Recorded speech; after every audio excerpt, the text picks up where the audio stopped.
Hey guys, how's it going? My name is Icy, and today I have a build guide for you that is on Ignite Warpath. So we are purely ailment based, purely Ignite based, which is quite interesting, and it's like quite an interesting way of building it. It is actually my starter character for last Epoch altogether, so that should probably tell you something about how like starter friendly and SSF friendly is. I'm not playing on SSF, so I have been able to farm for like quite a few nice items. However, you should absolutely have no issues building this guy on SSF, seeing as there are not really any uniques required. However, there are quite a few that you can use. So without further ado, let's jump into the skills. We use Warpath, Smite, Holy Aura, Ring of Shields, and Sigils of Hope. So for Warpath, the way I went on about it is making it completely free, making it zero mana cost, as you can see. It just means that I can be more lazy about it and I can just run through an entire mono while holding down Warpath and while channeling Warpath. It's probably not the most damage that you're going to be able to get out of it, but I'll go on. I'll touch on that in a second as well. So I have 2 points in Iron Reach, 1 point in Quicksilver Wind for that bit of movement speed. You could drop a few points from Warforge and pick up more movement speed. However, I didn't find it necessary. So 2 points in Iron Reach, 3 points in Whirling Blades, 3 points in Unchained, 4 points in Unchained to the other side, then 2 points into Whirling Barrier, and 5 points into Warforge. You could drop Warforge, put 1 point into here for that 15% more damage that also works with Ignites, or actually put as many points in here as you feel comfortable. Each of them is going to increase the channeling cost by 1. I didn't want any of that. I wanted free channeling Warpath, so I don't have any points here. I have all of my points here, which is going to give you Fire Pen that works with Ignite, and Ignite Chance, which doesn't actually get halved by Warpath's reduction of ailments. So that's just 30% flat Ignite. We then use Smite purely for the utility to travel with it. We use it as a movement skill because of Descend. And you want 4 points in Holy Wave, 3 points in Righteous Fury, 5 points in Righteous Flurry, 1 point into Descend, 5 points into Panacea, and I currently have 2 points into Soothing Balm. You could try and go with Blinding Flash, however, I didn't find that to be necessary, so I went this way. There's no point in speccing more points into Righteous Fury, as your melee fire damage doesn't affect your Ignite, so that's why I have points into Soothing Balm. For Holy Aura, I actually use Holy Aura as another utility skill that I basically rarely activate because I don't necessarily find the need to activate it, and I basically use it to get me close to 60% Ellie res and quite a bit of poison res as well. So Holy Aura grants you 30% elemental protection, or elemental resistance. That is still not changed, but that's 30% elemental resistance. I then have 5 points into Shelter from the Storm, which grants me another 25% elemental and 25% poison resistance. That altogether gives me 55% Ellie res and 25% poison res. That's just making my gearing quite a bit easier and allowing me to use 3 uniques. So you want 5 points into Shelter from the Storm, 3 points into Rye's Devotion, 2 points into Rye's Fury, 4 points into Fantasism, 5 points into Burning Blows, and 1 point into Flame Burst. Flame Burst is just kind of nice because it gets you an extra hit, and that hit, while it is a spell, you still have some generic chance to ignite, so that spell then also ignites, which is just extra damage for us. The hit of Flame Burst is not that much, so you don't necessarily care about that. That's why you don't have points into improved flame burst. Then you want a Ring of Shields. This is probably questionable. I still haven't played around with Ring of Shields enough to know exactly what I'm doing here. I currently just have a few points into all over the place. However, I would say the absolute necessary points are 2 points into Reinforcement, 3 points into On the Path, then 2 or 4 points into Bending, and 3 points into Enduring Defenses. And Enduring Defenses just make it so that your shields have 100% uptime. Now, On the Path means that while you're channeling Warpath, the rings are spinning faster, which just protect you a bit better from projectiles. After those points, you can basically invest them wherever you want. There are a few ways of going about it. You could come up here and pick up Healing Shields, and then Phalanx and maybe Sturdy Shields. However, I found that playing around with Healing Shields is kind of like a bit awkward for me, because the shields then get, you've probably seen it in someone's video or stream, but the shields each get like a small like aura around them every time they heal, and I found that that causes a bit of lag for me, so I didn't go with that. I went into Tempered Steel to reduce the mana cost, and put points into Bending to increase the health, because obviously like these reduce the health, and then this to sort of balance it. And also the physical resistance for the shields is nice. And then went into Heavy Burden. I'm not 100% sure how exactly these work. I don't know if I've seen anything being slowed yet, but had a few points to spare and I couldn't really figure out what else to go with, so I went into this. Then Sigils of Hope is also something that is slightly questionable. You can have it set up a few different ways. I have mine set up quite defensively. I have 2 points in Iron Sigils, 5 points into Enduring Hope, 1 point into Tetragram, 1 point into Meditation, and then 3 points into Sign of the Guardian. Now with Sign of the Guardian, I can have a total of 78% block. That is also obviously coming from my shield and some of the passives that I'll show you a bit later. But that is allowing me to, well, cap my block pretty much. I then have 4 points into Empowering Sigils, 3 points or 2 points into Decree of Flame, and 1 point into Burning Sign, and 1 point into Last Wish. Last Wish is pretty nice because when you run through mono or arena waves, you're basically rarely have to like self-cast sigils. This 6% on kill actually feels like it's a lot higher. What you could do if you would want more damage is you could drop the 3 points of Sign of the Guardian and the 1 point from Meditation and put all of them into Burning Sign to get basically 100% increased ignite chance. However, I found that not to be necessary, but that is something that you could do. So now about the skill tree.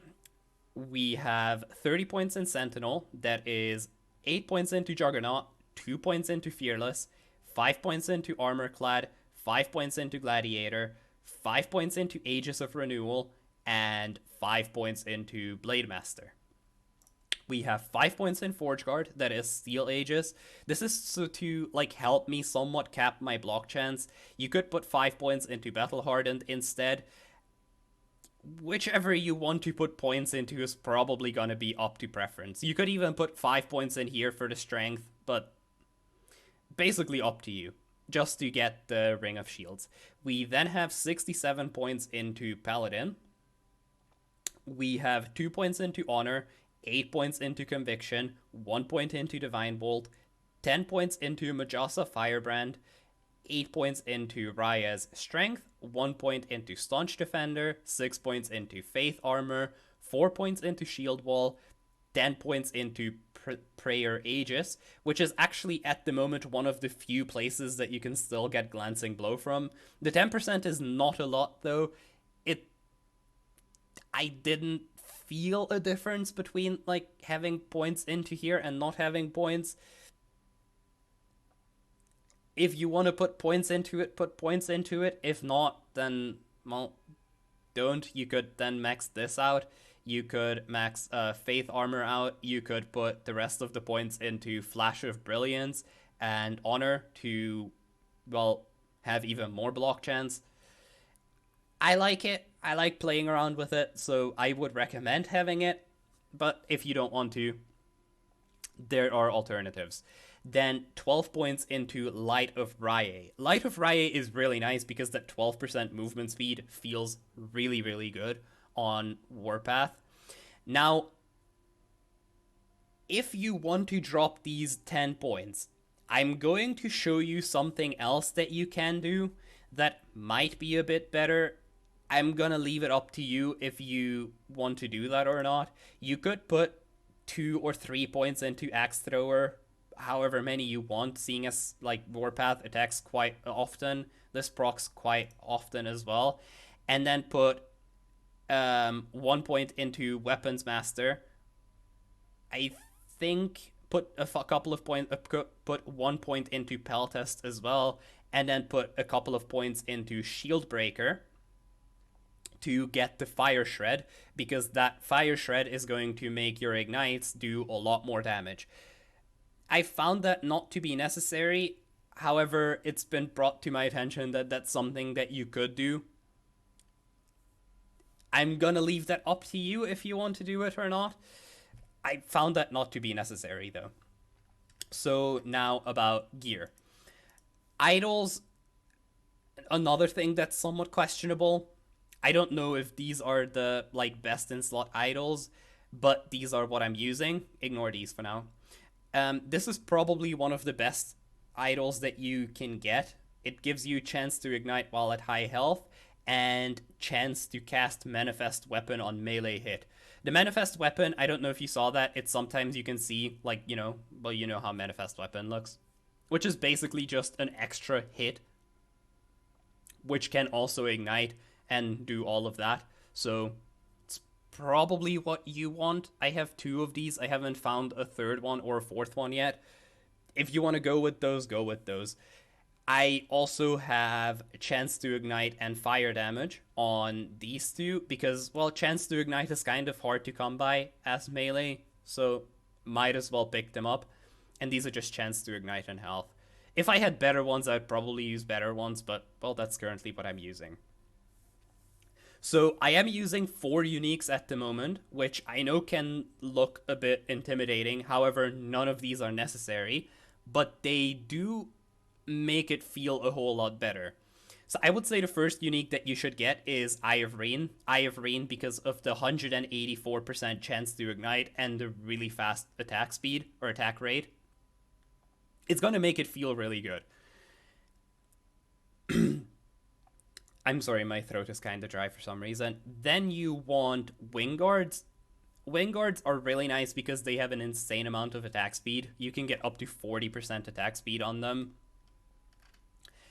And also the chance to gain haste for 1 second. So haste is just a 30% increased movement speed that you get for 1 second on hit. However, like I said, Warpath hits many times, so you basically almost always have that 30% movement speed buff up.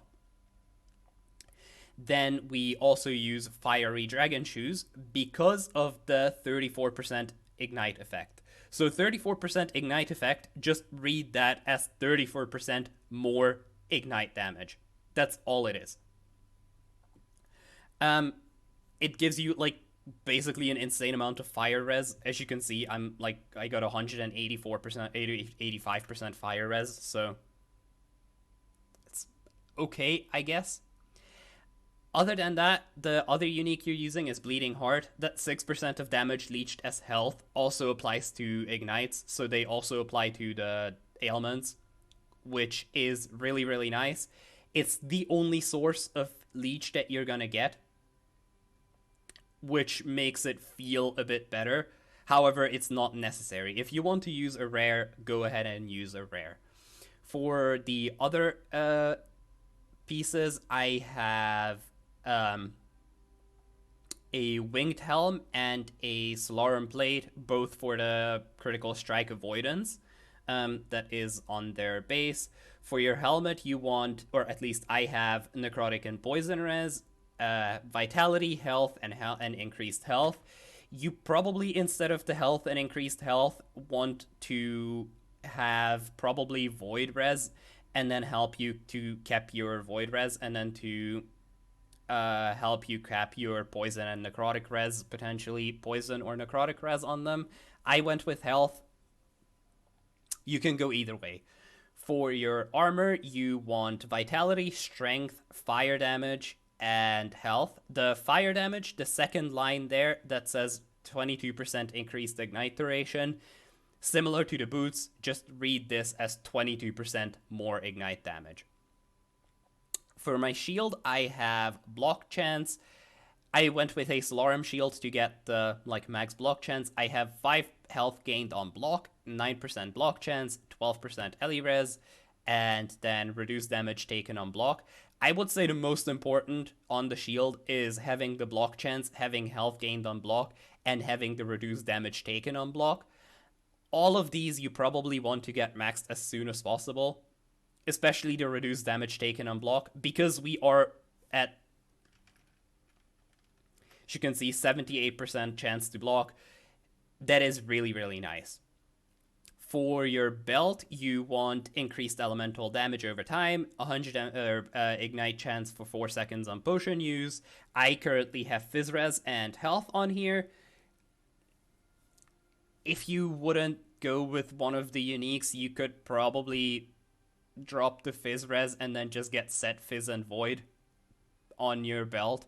Or not on your belt, but probably on a shield, maybe. And then to help you cap your res. However, I found that I don't have that many suffixes that I can use, or that are very useful for me, so I capped my Fizz Res by doing that. The ignite chance on potion use is really nice, however, it's not necessary. You could go without it. You could probably go without the Ellie damage over time as well. Up to you. I wanted more damage. I'm gonna leave that up to you. For your rings, you would ideally probably want something like this. You would want Ellie damage over time, or elemental damage. You then want fire damage, and I believe that you can also pick up damage over time. You want one of those 4 suffixes, or 2 if you can afford them, on your rings. That's going to make you do quite a bit more damage. And for suffixes, health and whatever resistance you can have on there. For this is basically almost the same. And then for your relic, you want the chance to ignite relic and fire damage on it as well, and well, whatever resistances you otherwise need. As I said earlier, I got to 184 waves in Arena. I'm probably gonna post the last wave or 2 at the end of this video, just so you can see how it did in the Arena. And yeah, that is pretty much it. Like I said earlier, it's feeling really, really, really good. The damage is there, the survivability is there. Warpath obviously feels really good to use. You can just move around and, well, I got to level 90 pretty quickly. I think I got to level 90 in 2 days, maybe. Level 78, that is. So that should probably tell you a bit about the clear speed.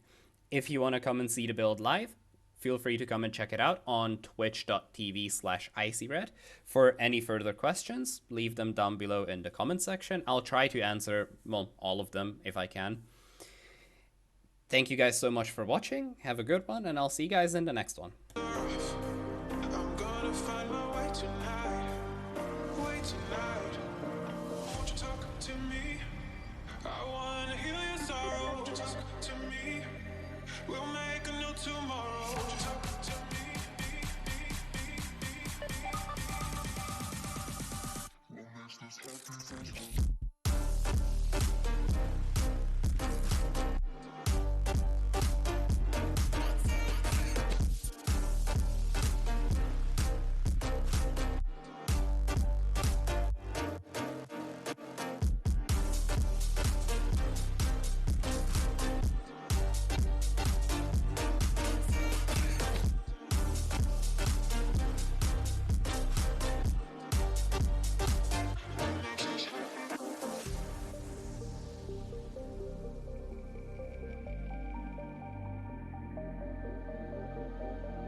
tonight, way tonight.